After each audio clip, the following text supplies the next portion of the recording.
ప్రభు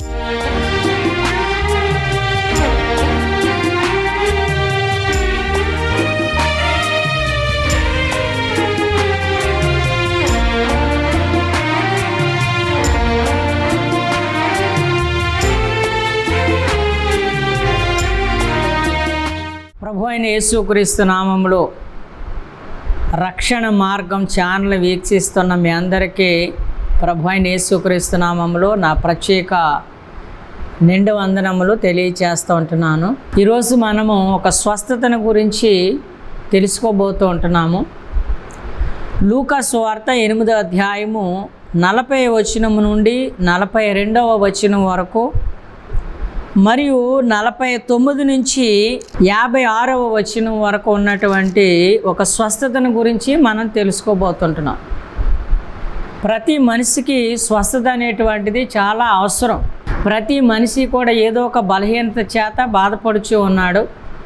కాబట్టి స్వస్థత అనేటువంటిది చాలా అవసరమైనది. ఏదైనా బలహీనత వచ్చినప్పుడు మనం ఏం చేస్తామంటే వైద్యుల దగ్గరికి వెళ్ళి మనకున్నటువంటి ధనాన్ని ఎక్కువ ఖర్చు చేస్తూ ఉంటాం. కొన్ని రోగాలు తగ్గుతాయి, కొన్ని రోగాలు తగ్గవు. అయితే ప్రభు అయినటువంటి యేసుక్రీస్తు యొద్దకు వచ్చినప్పుడు ఎంతటి రోగైనా తను స్వస్థత పొందుతాడు అని చెప్పడానికి నేను సంతోషిస్తూ ఉన్నాను. ఎందుకనంటే ప్రభు అయినటువంటి యేసుక్రీస్తు మన యొక్క రోగములను తీసివేయడానికి, మన పాపములను తీసివేయడానికి, సమస్త మానవాళి రక్షణార్థమై ఆయన ఈ లోకానికి వచ్చాడు. సరే, పరిశుద్ధ గ్రంథమైనటువంటి బైబిల్ నుంచి లూకా సువార్త 8వ అధ్యాయం 40వ వచనంలో యేసు ప్రభు శరీరధారిగా ఉన్నటువంటి దినాల్లో సమాజ మందిరపు అధికారి అయినటువంటి యాయిరు అనేటువంటి ఆయన యేసు ప్రభు వారు అనేక మంది మధ్యలో ఉన్నప్పుడు ఆయన వచ్చి ఆయన పాదముల మీద పడ్డాడు. ఎందుకు అంటే ప్రభునందు ప్రియమైనటువంటి వాళ్ళరా, తనకి ఒక కుమార్తె ఉంది. ఆమెకి 12 సంవత్సరాలు. తను బలహీనత చేత సావా సిద్ధముగా ఉన్నది. అయితే ఆయన యేసు ప్రభు దగ్గరికి వచ్చి యేసు ప్రభు పాదముల మీద పడి యేసుక్రీస్తు ప్రభువారిని వేడుకుంటూ ఉన్నాడు. నాకు ఒక్కగానొక్క కుమార్తె, ఆమె సావా సిద్ధముగా ఉన్నది, మీరు అర్జెంటుగా వచ్చి ఆమెను బాగు చేయాలని చెప్పేసి అన్నప్పుడు యేసు ప్రభువారు చాలా జనసమూహంతో ఉన్నారు. ఆయన కూడా ఎప్పుడు మనకు తెలుసు కదా. ఎందుకనంటే 5,000 మంది, 7,000 మంది, కొన్ని వేల మంది ఆయన కూడా ఉంటూ ఉండేవారు. త్వరగా ఆయన వెళ్ళడానికి వీలుండేది కాదు.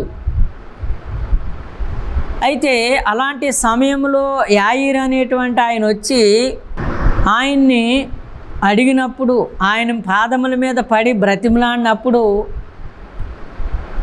ఆయన వెళుతూ ఉన్నాడు. వెళుతూ ఉన్నటువంటి సమయంలో కొంతసేపటికి, ఆయనకి ఇంచుమించుగా ఒక 2-3 గంటలు పట్టొచ్చు.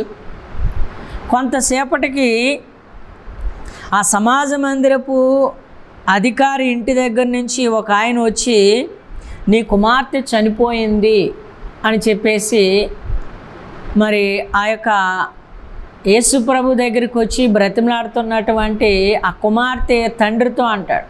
ఆ కుమార్తె యొక్క తండ్రి ఆ వార్త వినగానే ఎంత తల్లడిల్లిపోతాడు. ఎందుకని అంటే తనకింక పిల్లలు ఎవరు లేరు.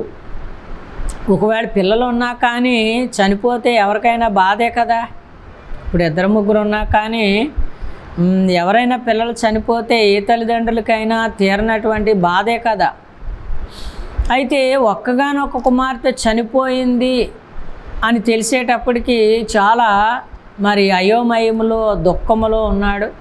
అయితే యేసు ప్రభు వారు ఆ సమయంలో అతనితో అంటున్నటువంటి మాట ఏమిటంటే ఆ లూకా సువార్త 8వ అధ్యాయము 50వ వచనంలో యేసు ఆ మాట విని భయపడవద్దు, నమ్మిక మాత్రం ఉంచుము, ఆమె స్వస్థపరచబడినని అతనితో చెప్పి ఇంటికి వచ్చినప్పుడు పేతురు, యోహాను, యాకోబు అను వారిని, ఆ చిన్నదాని తల్లిదండ్రులను తప్ప మరెవరిని ఆయన లోపలికి రానేయలేదు. ప్రభునందు ప్రేమైనటువంటి వాళ్ళ యేసు ప్రభు చనిపోయింది అని చెప్పేసి మరి యాయిరు ఇంటి దగ్గర నుంచి ఒక ఆయన వచ్చి చెప్పడం జరిగింది. అయితే యేసు ప్రభు వారు యాయిరుతో అంటున్నటువంటి మాట ఏమిటంటే, భయపడవద్దు, నమ్మిక మాత్రం ఉంచుము. ఎందుకనంటే మానవ సహజం చనిపోయిన తర్వాత బ్రతుకుతారు ఇంకా అని అనుకోవడం అనేటువంటిది ఊహించలేనటువంటి విషయం. కానీ అక్కడ యేసు ప్రభు వారు తనతో చెప్తూ ఉంటున్నటువంటి మాట ఏమిటంటే, భయపడవద్దు, నమ్మిక మాత్రం ఉంచుము అని చెప్పేసి అంటున్నాడు. నా మీద నీకు నమ్మకం ఉన్నట్లయితే గనక తప్పనిసరిగా నీ కుమార్తె స్వస్థత పొందుతుంది అని చెప్పేసి అంటున్నటువంటి సందర్భంలో ఆయన మరి అలాగనే మౌనముగా ఉండిపోయాడు. అయితే ప్రభునందు ప్రేమైనటువంటి వాళ్ళరా, యాయిరు ఇంటికి యేసు ప్రభు వారు వెళ్ళినప్పుడు పేతురు, యోహాను, యాకోబులను అలాగనే చిన్నదాని యొక్క తల్లిదండ్రులను ఆమె ఉన్నటువంటి ఆ గది లోపలికే యేసు ప్రభుతో పాటుగా వెళ్ళారు. వెళ్ళిన తర్వాత అక్కడ చూడండి, అందరూ ఆమె నిమిత్తమై ఏడ్చుచూ రొమ్ము కొట్టుకొనుచుండగా ఆయన వారితో ఏడవవద్దు, ఆమె నిద్రించుచున్నదే కానీ చనిపోలేదని చెప్పేసి యేసు ప్రభు చెప్తూ ఉన్నారు. ఎందుకనంటే ఈ మాట ఎలా ఉన్నదంటే, చనిపోయిందన్న సంగతే వాళ్ళందరికీ తెలుసు. చనిపోతే మన అందరికి తెలుసు కదా, చనిపోతుంది అని, చనిపోయిందని చెప్పేసి. అలాంటి సమయంలో చనిపోయిన తర్వాత వారిని గురించి మనం ఎంతగా ప్రలాపిస్తూ ఉంటాం, దుఃఖిస్తూ ఉంటాము. వారిని తలుచుకొని ఎక్కి ఎక్కి అలా ఏడుస్తూ ఉంటాం, మనందరికీ తెలుసు. వారు అలాగనే ఏడుస్తూ ఉన్నారు. అయితే యేసు ప్రభు వారు మాత్రము అక్కడ అంటున్నటువంటి మాట ఏమిటంటే, ఆమె నిద్రించుచున్నదే కానీ చనిపోలేదు అని చెప్పేసి అంటున్నారు. ప్రభునందు ప్రేమైనటువంటి వాళ్ళ ఈ మాటకి వారందరూ కూడా ఆయన్ని ఎలా చూశారంటే, ఈయన తెలిసి మాట్లాడుతున్నాడా, తెలియక మాట్లాడుతున్నాడా, ఏమంటున్నాడు ఈయన, అసలే నీ చనిపోతే నిద్రించుచున్నదా అని చెప్పేసి అంటాడేటి అని చెప్పేసి వారందరూ కూడా ఆయన్ని మరి అపహాస్యము చేసే రీతిలో చూస్తూ ఉన్నారు. ప్రభునందు ప్రియ దేవుని బిడ్డలారా, చనిపోయిన తర్వాత చనిపోలేదు అంటే ప్రభునందు ప్రేమైనటువంటి వాళ్ళ ఎవరికైనా ఎలా ఉంటుంది చెప్పండి, వేళకోళం చేస్తున్నట్లుగా ఉంటారు. అయితే ప్రభు అయినటువంటి యేసు క్రీస్తును కూడా వారు అలాగనే ట్రీట్ చేశారు. ఆమె చనిపోయినని వారు ఎరిగి ఆయనను అపహసించిరి అని రాయబడుతుంది. ఆయన ఏం చేశారు, అపహసించారంట.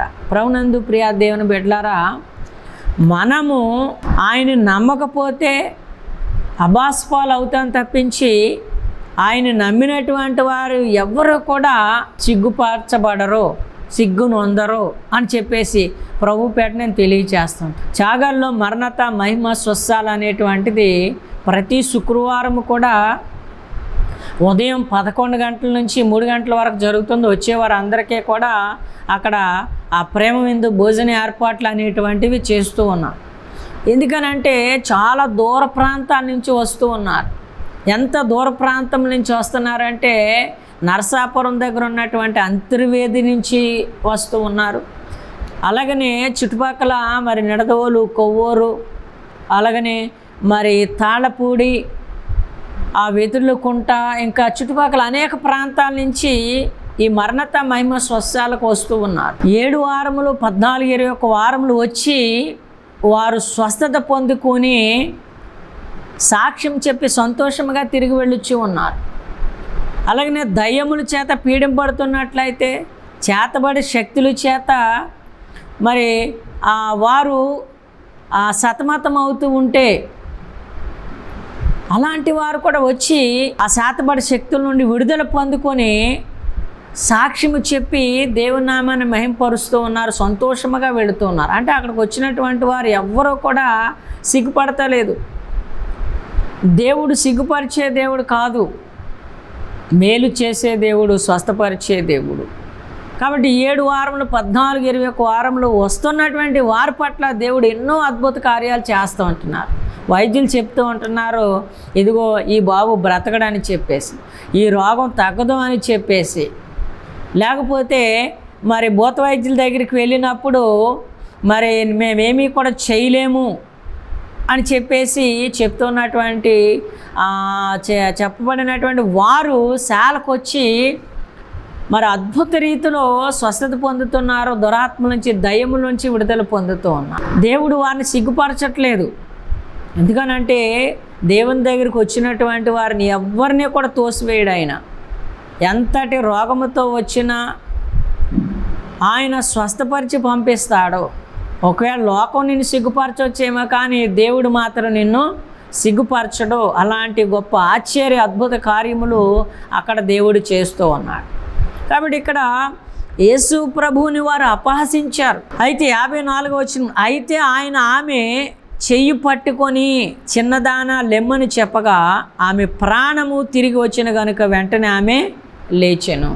చూసారా, ఎవరైతే ఆయన్ని అపహసించారో, హేళన చేశారో, ఇప్పుడు వాళ్ళందరూ కూడా తలదించుకునే పరిస్థితి. ఆయన చెప్పాడు, యాయిరుతో చెప్పాడు, ఇదిగో నీ కుమార్తె స్వస్థత నొందుతుంది, నువ్వు భయపడవద్దు, నమ్మిక మాత్రం ఉంచు. ఆ ఏడ్చే వాళ్ళతో అన్నాడు, ఏమన్నాడు, ఏడవద్దు, ఆమె నిద్రించుచున్నదే అని చెప్పేసి అన్నప్పుడు ఆయన అపహసించారు. ప్రభునందు ప్రేమైనటువంటి వాళ్ళరా, లోకము ఏదైనా రోగం వస్తే మనల్ని అపహసించవచ్చు. కుదరని రోగము చేత మన ఇల్లు ఒళ్ళు గుల్లైపోతే లోకస్తులు మనల్ని అవమానించవచ్చు, అపహసించవచ్చు. కానీ దేవుని దగ్గరికి వచ్చినటువంటి ఎవ్వరూ కూడా మరి సిగ్గుపడరా అని చెప్పేసి ప్రభుపేట తెలియచేస్తుంటున్నాను. ఎందుకనంటే మనం కష్టపడి రూపాయి కూడగట్టుకుని మరి మన అవసరాలు తీర్చుకుంటూ ఉంటాం, మనకు కావలసినటువంటి కొనుక్కుంటూ ఉంటాం. ఏదైనా రోగం వచ్చినప్పుడు ఏమవుతుంది, మనం కూడగట్టినటువంటి డబ్బులన్నీ కూడా ఆ యొక్క రోగం పాలు అయిపోతూ ఉంటాయి. కాబట్టి డబ్బులు ఎందుకు రోగం పాలు చేయాలి? డబ్బులు ఎందుకు మనం పాడు చేసుకోవాలి, ఖర్చు చేసుకోవాలి? కాబట్టి సరైన సమయంలో సరైన నిర్ణయం తీసుకోగలిగితే కనుక, ఆ నిర్ణయము మరి దేవుని విషయంలో తీసుకున్నట్లయితే గనక, ప్రభు అయిన యేసు దగ్గరికి మీరు వచ్చినట్లయితే గనక తప్పనిసరిగా ఆయన మిమ్మలను స్వస్థపరుస్తాడు. ఇదిగో చనిపోయినటువంటి యాయీరు కుమార్తెను ఏ రీతిగా అయితే ఆయన బ్రతికించాడో, చనిపోయినటువంటి ఆమెను బ్రతికించాడో, అలాగనే నీ రోగాన్ని తగ్గిస్తాడో, నీ సమస్యల నుండి నీకు విడుదలనిస్తాడో. ఇదిగో నిన్ను పీడిస్తున్నటువంటి దయ్యముల నుండి నీకు విడుదలను దయచేస్తాడని ప్రభుపేట మీకు తెలియచేస్తుంటున్నాను. మత్తయి సువార్త 5:17 వచనంలో ఏం రాయబడుతూ ఉన్నది? ఆయనకి స్వస్థపరచబడినట్లు శక్తి ఉన్నదంట. ఆయనకి స్వస్థపరచబడేటువంటి శక్తి ఉన్నది. ఎందుకనంటే ఆయన దేవుడు, ఆయన అద్వితీయుడైనటువంటి దేవుడు, ఆశ్చర్య కార్యములు చేసేటువంటి దేవుడు. మనుషు రూపములో, మన రూపములో ఈ లోకానికి వచ్చినటువంటి గొప్ప దేవుడు, ఏకైక దేవుడు. అలాంటి దేవుని దగ్గరికి మీరు రాగలిగినట్లయితే గనక దేవుడు తప్పక మిమ్మలను స్వస్థపరుస్తాడు. ఆమె మరి బ్రతికిన మీదట ఆయన అంటున్నాడు, ఆమెకు భోజనము పెట్టుడని ఆజ్ఞాపించింది. ఆమె తల్లిదండ్రులు విస్మయము నొందిరి. అంతటా ఆయన జరిగినది ఎవరితోనూ చెప్పవద్దని వారికి ఆజ్ఞాపించెను. ఎందుకనంటే తల్లిదండ్రులు ప్రభునందు ప్రియమైనటువంటి వాళ్ళారా, శిష్యులకైతే ఆల్రెడీ తెలుసు, పేతురు, యోహాను, యాకోబులకి ఆల్రెడీ తెలుసు. ఎందుకనంటే మరి ఇటువంటివి ఎన్నో వారు చూశారు, యేసు ప్రభు చేయగా వారు చూశారు. వారికి పెద్ద విశేషమేం కాదు, వింతేమీ కాదు. కానీ యాయీరు భార్యకి ఇది గొప్ప వింత అన్నమాట. చూసినట్ల చనిపోయినటువంటి తన కుమార్తె బ్రతకడం ఓ గొప్ప వింత.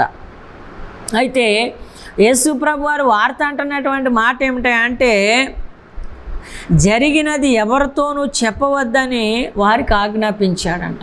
ఇదిగో నీ కుమార్తె చనిపోయింది, మరి తిరిగి లేచింది అని చెప్పేసి, మరి నా ద్వారా తిరిగి లేచిందని చెప్పేసి నువ్వు ఎవరితోనూ కూడా చెప్పొద్దు అని చెప్పేసి యేసు ప్రభు వారు వారితో చెప్పినప్పుడు, ప్రభునందు ప్రియమైనటువంటి వాళ్ళారా, ఇంత గొప్ప మేలు జరిగినప్పుడు మనం చెప్పకుండా ఎలా ఉంటాం చెప్పండి? ఇంత గొప్ప మేలు, ఇంత గొప్ప అద్భుతము మన పట్ల దేవుడు చేసినప్పుడు మనం చెప్పకుండా ఎలా ఉంటాము? కాబట్టి మనము ఏమీ ఇవ్వలేము, కానీ ఇతరులకే మనము ఈ జరిగినటువంటిది ఏదైతే ఉందో దాన్ని చెప్పినట్లయితే కనుక మనకులాగానే వారు కూడా ఏమవుతారు? మేలు పొందుతారు అని చెప్పేసి ప్రభు పేటనే తెలియచేస్తాను. ఎందుకనంటే చెప్పమంటే మనం చెప్పొద్దన్న విషయాన్నే మనము పదే పదే చెప్తూ ఉంటాం. కాబట్టి యేసు ప్రభు వారు జరిగినది ఎవరితోనూ చెప్పవద్దని చెప్పినప్పుడు ప్రభునందు ప్రేమైనటువంటి వాళ్ళారా వారు చెప్పుకుంటారా, చెప్పకుండా ఉంటారా? అంటే ఈ విషయము చెప్పకపోయినా కానీ అందరికీ తెలుస్తుంది. ఎలా తెలుస్తుంది అంటే చనిపోయినటువంటి ఆమె బ్రతికింది, అక్కడ ఉన్నటువంటి వారు అందరూ కూడా చూశారు. చనిపోవడం తెలుసు, మళ్ళా బ్రతకడం కూడా వారికి తెలుసు. చనిపోయిందని అందరూ అపహసించారు. వాళ్ళే ఇప్పుడు బ్రతికిన తర్వాత ఏం చేస్తారు? ఫలానా ఆయన ఇదిగో మరి ఏమనో బ్రతికించాడు అని చెప్పేసి వారు చెప్తారు. కాబట్టి మేలుని మనం దాయలేం, సంతోషాన్ని మనము దాచుకోలేం.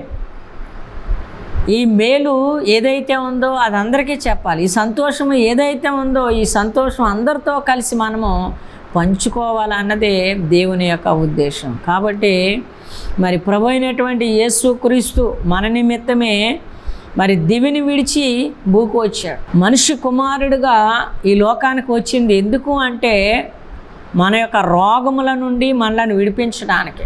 అందుకని యేసుక్రీస్తుని గురించి ఒక మాట తెలియచేయబడుతుంది. ఏమిటంటే యేసుక్రీస్తు రోగులకు వైద్యుడు, పాపులకు రక్షకుడు అని చెప్పేసి తెలియచేయబడుతుంది. కాబట్టి స్వస్థత ముఖ్యమే, అలాగనే మనకి పాపముల నుండి విడిపించబడ్డము అంతకన్నా ముఖ్యం చూసినట్లయితే. కాబట్టి యేసుక్రీస్తుని మీరు నమ్మినట్లయితే గనక తప్పనిసరిగా నీవు స్వస్థత నొందుతావు అని చెప్పేసి ప్రభు పేట తెలియచేస్తా అంటున్నాను. ఎందుకనంటే యేసుక్రీస్తుని ఎవరైతే విశ్వసిస్తారో అలాంటి వారందరికీ కూడా మేలు జరుగుతూ ఉన్నది. ఎవరైనప్పటికీ, ఎక్కడున్నప్పటికీ యేసుక్రీస్తునందు విశ్వాసం ఉంచిన ప్రతి వారు కూడా మేలు పొందుతూ ఉన్నారు. కాబట్టి మనకు సమీపంలో చాగల్ మండలం, చాగల్ గ్రామంలో ఆశ్రమం దగ్గర మరణత మహిమ స్వస్థాల అనేటువంటిది మా దేవుడు అక్కడ ఏర్పాటు చేశాడు. కాబట్టి అనేక ప్రాంతాల నుంచి అక్కడికి వచ్చి స్వస్థత పొందుకొని మరి వెళుచు ఉన్నారు. కాబట్టి మీ అవసరతలను బట్టి, అక్కర్లను బట్టి తప్పనిసరిగా ఒక్కసారి ఆ మరణత మహిమ స్వస్థాల్లో అడుగుపెట్టండి. తప్పనిసరిగా దేవుడు మిమ్మల్ని స్వస్థపరుస్తాడు, మీ కుటుంబాలను దీవిస్తాడు. అనేక మంది మరి అక్కడికి వచ్చి స్వస్థత పొంది సాక్ష్యములు చెప్పేవారు వేల కొలదిగా ఉన్నారు. 10 సంవత్సరాల నుంచి పిల్లలు లేనటువంటి వారికి పిల్లలు పుట్టారు. 8 సంవత్సరాల నుంచి పిల్లలు లేనటువంటి వారికి, అలాగనే 11 సంవత్సరాలు, ఇలాగ అనేక సంవత్సరాల నుంచి మరి పిల్లలు లేనటువంటి వారికి దేవుడు పిల్లల్ని దయచేశాడు. అలాగనే కోర్టు సమస్యల చేత ఉన్నటువంటి వారు వచ్చినప్పుడు కోర్టు సమస్యల నుండి దేవుడు వారిని విడిపించాడు. ఆ కోర్టు సమస్యలో దేవుడు గొప్ప విజయం ఇచ్చాడు. అలాగనే తప్పిపోయినటువంటి పిల్లల విషయంలో మరి సాలకు వచ్చినప్పుడు తప్పిపోయినటువంటి పిల్లలు సైతము మరి తిరిగి వచ్చారు. అలాంటి గొప్ప అద్భుత ఆశ్చర్య కార్యములు దేవుడు అక్కడ చేస్తున్నాడు. అంత మాత్రమే కాకుండా చేతబడి శక్తుల చేత పీడింపబడుచున్న అనేక మంది, వేలుకు వేలు మరి యొక్క మంత్రజ్ఞులకి ఇచ్చి నష్టపోయినటువంటి వారు బాగుపడక మరి మరణత మహిమ స్వస్థాలకు వచ్చి బాగుపడినటువంటి వారు అనేక మంది ఉన్నారని చెప్పడానికే నేను సంతోషిస్తూ ఉంటున్నాను. కాబట్టి ప్రభునందు ప్రియమైనటువంటి వారులారా, ప్రతి ఒక్కరూ కూడా మీ అవసరతను బట్టి ప్రతి శుక్రవారం జరిగే మరణత మహిమ స్వస్థాలకు రండి. తప్పక దేవుడు మిమ్మల్ని, మీ కుటుంబాన్ని ఆశీర్వదిస్తాడు.